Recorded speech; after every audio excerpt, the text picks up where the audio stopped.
The future potential Prime Minister Keir Starmer is planning to destroy the British Constitution by promising something that might get some people excited at first, but will make everybody suffer at the end.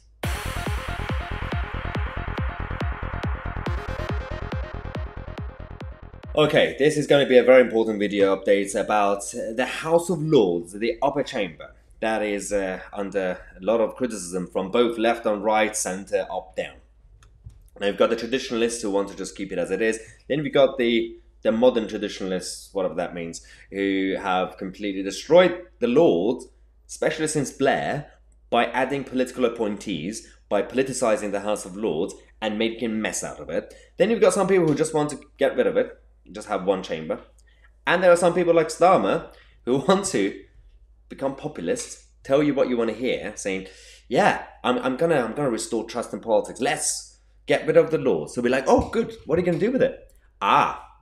He wants to create another politicized chamber so that so that you can create another corrupt political institution by having more Ramonas to be filled with that place. You think that's increasing democracy? It's not. You're giving more power to the state, the government, by giving another elected chamber, and you're going to have two chambers doing politics.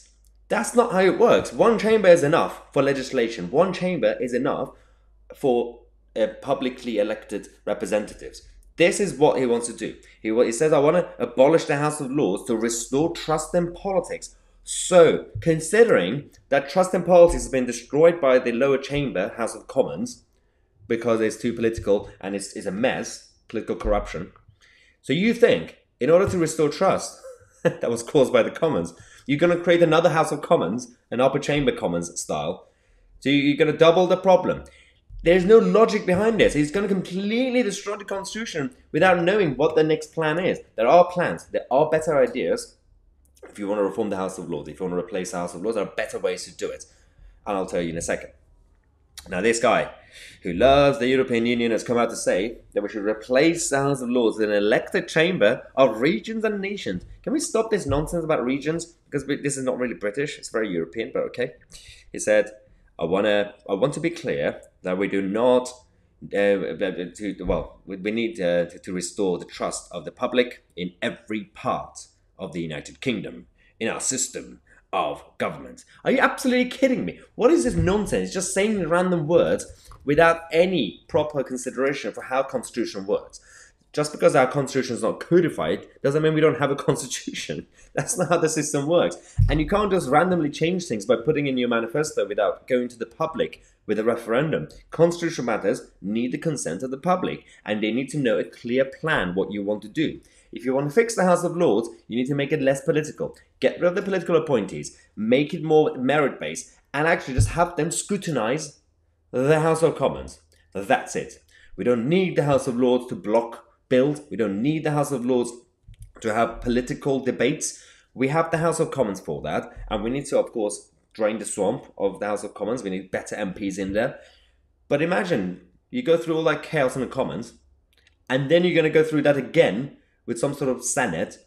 Nothing's going to get done, and usually I'm in favour of nothing getting done, but not in this sense, because they're just going to completely go against the populace and what people want. You think that's just going to create more representation. It's not going to create more representation. Big money plays. That's all it is.